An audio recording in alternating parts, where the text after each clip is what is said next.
Every person can be appointed as an agent who has attained the age of majority according to the law and is of sound mind।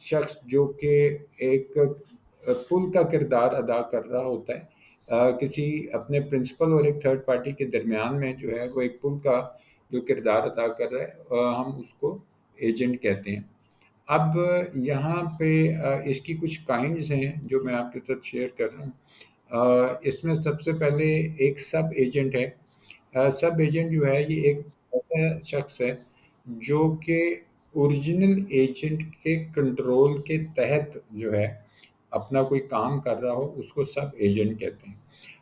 اس کے بعد کو agent ہے۔ کو agent سے مراد یہ ہے کہ ایسے اشخاص، ٹھیک ہے، ایک سے زیادہ کی بات ہو رہی ہے کہ ایسے اشخاص جو کہ کوئی کام مل کر کر رہے ہوں اور اپنے پرنسپل کے بہاف پہ اپنے پرنسپل کو ریپرزینٹ کر رہے ہیں، اس کو ہم کو ایجنٹ کہتے ہیں۔ اس کے بعد اگر ہم تھوڑا سا اس میں آگے دیکھیں تو مثال کے طور پہ ہم مثال آپ کے سامنے جو ایڈوکیٹ کی ہے سب سے پہلے، کہ ایک ایڈوکیٹ بھی جو ہے وہ ایک ایجنٹ کے طور پہ کام کر رہا ہوتا ہے۔ وہ اپنے پرنسپل کے بہاف پہ عدالت میں پیش ہو رہا ہے۔ تو عدالت، اس کا مطلب ہے کہ ایڈوکیٹ اگر ایک ایجنٹ ہے اور جس کو ریپرزینٹ کیا جا رہا ہے وہ پرنسپل ہے، اور وہ جو تھرڈ پارٹی تھی وہ کورٹ ہے، تو جب ایک ایڈوکیٹ اپنے کلائنٹ کو یا پرنسپل کو ریپرزینٹ کرتا ہے کورٹ کے اندر، تو اس کا مطلب ہے کہ یہ ایک لیگل ریلیشن شپ ہے۔ تو لہٰذا ایک ایڈوکیٹ جو ہے وہ ہم اس کو ایجنٹ کہہ سکتے ہیں۔ دوسری جانب جو ہے وہ ایک بینکر، ٹھیک ہے، وہ بھی ایک ایجنٹ ہوتا ہے، اور وہ بینک کے بہاف پہ جو ہے وہ اپنے کلائنٹ سے بات کر رہا ہوتا ہے۔ تو relation ship between the banker and customer is a legal relation, تو یہ بھی ایک ایجنٹ کے طور پہ کام کرتا ہے۔ بروکر کے اندر جو ہے وہ بروکر سے مراد ایسی لی جاتی ہے کہ جیسے اگر کہیں خرید و فروخت ہو رہی ہے اور دو لوگ کوئی چیز خرید یا بیچ رہے ہیں اور اس کے اندر کسی معاملات کو ریپرزینٹ کرنا ہے، تو بروکر جو ہوتا ہے وہ کسی ایک شخص کو ریپرزینٹ کر رہا ہوتا ہے کسی تھرڈ پرسن پہ۔ لائک پرنسپل جو تھا وہ بیرون ملک سے کوئی چیزیں امپورٹ کرتا تھا، اور وہ آگے اس نے ایک ایجنٹ رکھا تھا جو ان چیزوں کو مختلف لوگوں کو یا مختلف کمپنیز میں اس کو سیل کر دیتا تھا۔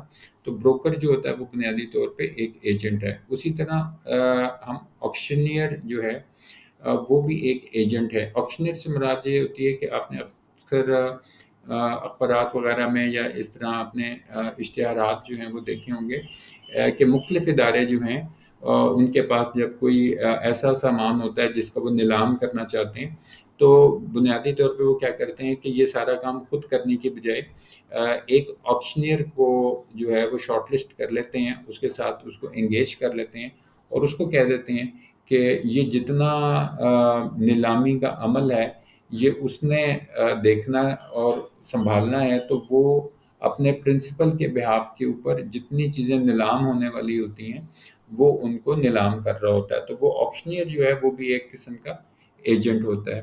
مرکنٹائل ایجنٹ جو ہے یہ ایک ایسا شخص ہے جو اپنے پرنسپل کے بہاف کے اوپر چیزوں کی خرید و فروخت کر رہا ہوتا ہے، اس کو ہم مرکنٹائل ایجنٹ کہتے ہیں۔ اس کے بعد جو ایک ٹائپ ہے جس کو ہم ڈیل کریڈر ایجنٹ کہتے ہیں۔ ڈیل کریڈر ایجنٹ سے مراد یہ ہے کہ وہ کوئی ایسا ایک شخص جو ہے وہ گارنٹی دیتا ہے پرنسپل کو کہ جس کو کوئی چیز بیچی جا رہی ہے وہ خریدار جو ہے وہ اس کے رقم یا پیسے جو ہیں وہ ادا کر دے گا، اور اگر وہ ادا نہیں کرے گا تو پھر ذمہ دار جو ہے وہ ایجنٹ ہوگا۔ تو ذمہ داری جو پیمنٹ کی ہے وہ اس ایجنٹ کی بن جاتی ہے، اس کو ہم ڈیل کریڈر ایجنٹ کہتے ہیں۔ اس کے بعد فیکٹر جو ہے وہ بھی ایک ایسا ایجنٹ ہے جو بنیادی طور پہ کسی چیز کو سیل کر رہا ہو۔ اس کے بعد اس کی جو ہیڈنگ ہے انڈینڈر۔ انڈینڈر جو ہوتا ہے یہ بنیادی طور پہ ایک ایسا شخص ہے جو اپنے پرنسپل کے بہاف کے اوپر کوئی چیزیں خرید و فروخت کرتا ہے۔ میں آپ کو اس کی مثال اس حوالے سے دیتا ہوں کہ اگر یہاں پہ کوئی ادارہ ہے اور اس کو کوئی مشینری چاہیے، تو اس کو ظاہری بات ہے وہ مشینری اگر بیرون ملک سے چاہیے تو اس کے لیے اس کے پاس اس کا امپورٹ کے معاملات اور دیگر جو کاغذی کارروائی ہوتی ہے، فارمیلٹیز ہوتی ہیں، تو یہ کافی جو ایک ٹیڈیس سا کام ہوتا ہے، یا ایک بڑا آپ یہ سمجھ لیں کہ پیچیدہ اس کا جو ایک عمل ہوتا ہے، وہ اس سے بچنے کے لیے ایک ایجنٹ کو مقرر کر لیتے ہیں. اس ایجنٹ کو انڈینڈر کہا جاتا ہے. اب انڈینڈر جو ہوتا ہے وہ ان معاملات میں اس کی ایکسپرٹیز ہوتی ہے کہ وہ بیرون ملک سے کوئی مشینری یا کوئی را مٹیریل منگوا سکتا ہے. اس کو تمام طریقہ کار کا تمام جو کاغذی کارروائیاں ہوتی ہیں، تمام فارمیلٹیز جو ہوتی ہیں، اس کو اس کا علم ہوتا ہے. تو وہ اپنے پرنسپل کے بہاف پہ کوئی چیز خرید لیتا ہے اور بعد میں وہ اپنی کوئی فیس چارج کرتا ہے اور وہ کر کے اپنے پرنسپل کو وہ چیزیں ان کے حوالے کر دیتا ہے. تو اس کو انڈینڈر کہتے ہیں. اس کے بعد یہاں پہ کچھ ہم ہیڈنگ اس کی اس طرح ڈسکس کر لیتے ہیں کہ جس میں اتھارٹی کا کتنا ایکسٹینٹ ہوگا کسی ایجنٹ کے پاس. تو سب سے پہلے جنرل ایجنٹ ہے. جنرل ایجنٹ عام طور پہ اس حوالے سے آپ اس کو ایکسپلین کر سکتے ہیں کہ a general agent is a person who is authorized to do all acts in connection with a particular business.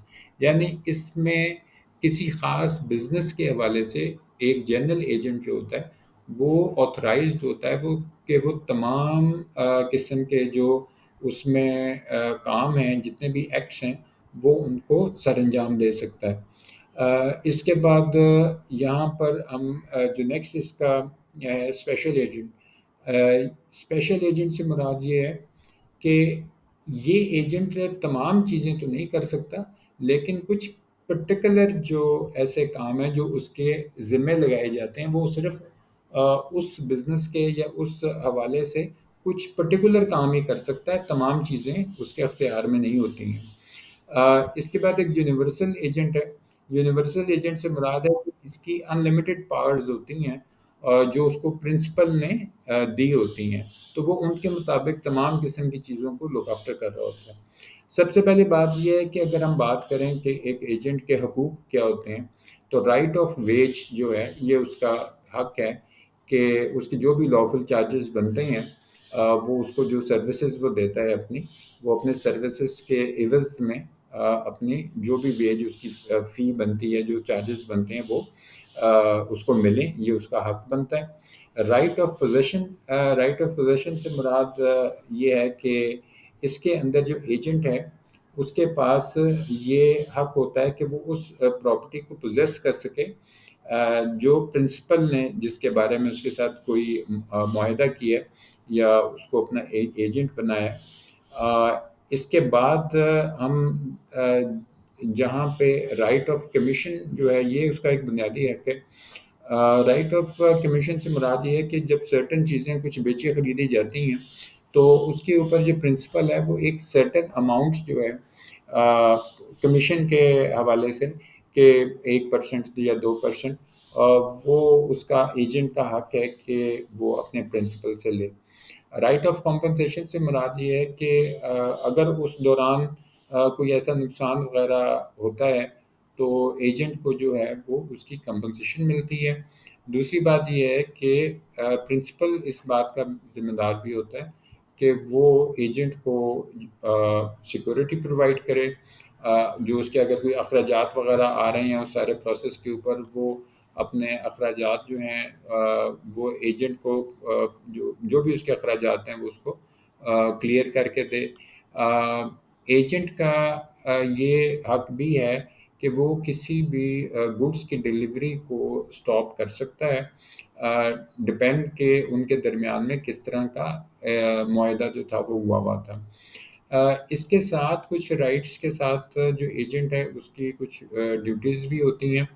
مثال کے طور پہ اس کی یہ ڈیوٹی ہے کہ پرنسپل جو اس کو انسٹرکشنز لافل انسٹرکشنز جو دے رہا ہے وہ اپنے پرنسپل کی لافل انسٹرکشنز کو اوبے کرے، ان کو مانے.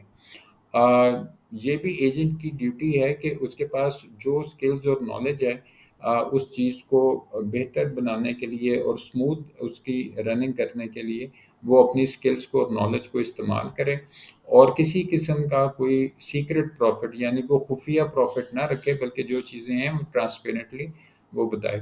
ریٹرن آف دا پروفٹ، یہ آپ نے ایک ہیڈنگ جو ہے یہ دینی ہے، اس ہیڈنگ میں آپ نے یہ چیز بنیادی طور پہ مینشن کرنی ہے کہ اس کی فروخت کے اوپر جو بھی منافع رہو تو وہ اس کی ڈیوٹی ہے کہ وہ اپنے پرنسپل کو وہ ادا کرے۔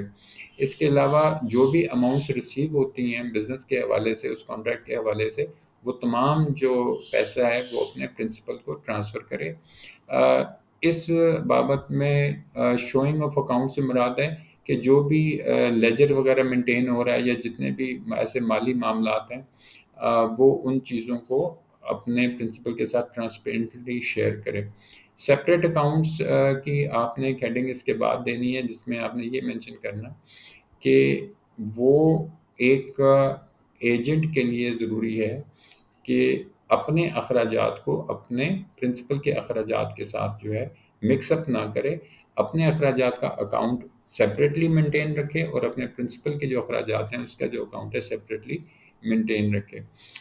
اس کے بعد ہماری ہیڈنگ ہے کہ duty in case of principal die اور بیکم انسین، یعنی اگر وہ پرنسپل جس کا وہ کام کر رہا ہے وہ انتقال کر جاتا ہے یا وہ فاتر العقل ہو جاتا ہے، انسین سے مراد ہے کہ وہ سوچنے سمجھنے کی صلاحیت اگر کوئی کھو بیٹھتا ہے تو اس صورت میں یہ اس کی ڈیوٹی ہے کہ وہ اس کے جو قانونی وارثین ہیں ان کے حقوق کی بھی پروٹیکشن کرے، حفاظت کرے۔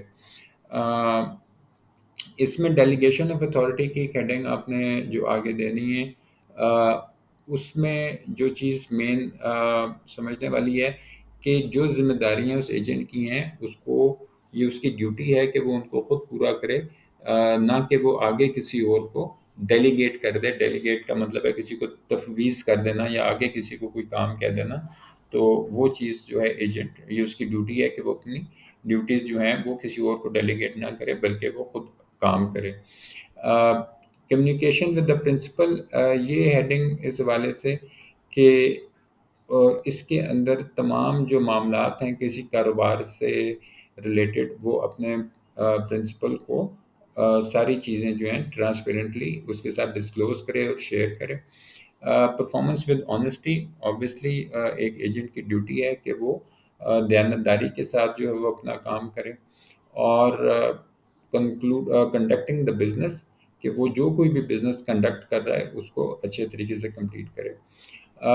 یہاں پر ہم بات کر لیتے ہیں کہ کچھ ایسے طریقے ہیں، جو ہیڈنگ ہے یہ termination of authority of agent ہے، اور اس کے اندر یہ ہے کہ کچھ ایسے طریقے کہ جس میں ایجنٹ کو ٹرمینیٹ کیا جا سکتا ہے، یعنی اس کی خدمات جو ہیں جو لینا ان کو ختم کیا جا سکتا ہے۔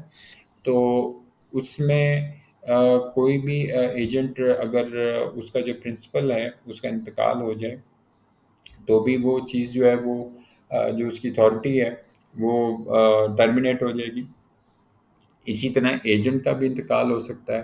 اسی طرح ذہنی طور پہ پرنسپل اگر معذور ہو جائے یا ایجنٹ اگر ذہنی طور پہ معذور ہو جائے تو بھی ٹرمینیشن ہو جاتی ہے۔ ایجنٹ جو ہے وہ کام نہیں کر سکتا، یا جو پرنسپل ہے وہ بینک کرپٹ ہو جاتا ہے یا اس کا دیوالیہ ہو جاتا ہے اس کا، یا جو سبجیکٹ میٹر تھا جس کے بارے میں ساری بات ہو رہی تھی اس کی ڈسٹرکشن ہو گئی ہے، یا کوئی ٹائم ایکسپائر ہو گیا ہے، تو ان صورتوں کے اندر جو ہے اتھارٹی جو ہے ایجنٹ کی وہ ٹرمینیٹ ہو جاتی ہے۔ آخر میں ہم ہر سوال کا جو ہے وہ ایک کنکلوژن لکھنا ہوتا ہے پیپر کے اندر جب آپ ایگزام میں بیٹھے ہوں، تو یہ بیسیکلی سم اپ کر رہا ہوتا ہے آپ کی ساری ٹاپک کو۔ تو اس میں ہم نے جو کنکلوژن لکھنا ہے اس میں صرف جو چیز مینشن کرنی ہے وہ اس حوالے سے کہ ایجنٹ جو ہے وہ آتھرائزڈ ہے کہ وہ ایک کانٹریکٹ کریٹ کرے اپنے پرنسپل اور تھرڈ پارٹی کے درمیان میں۔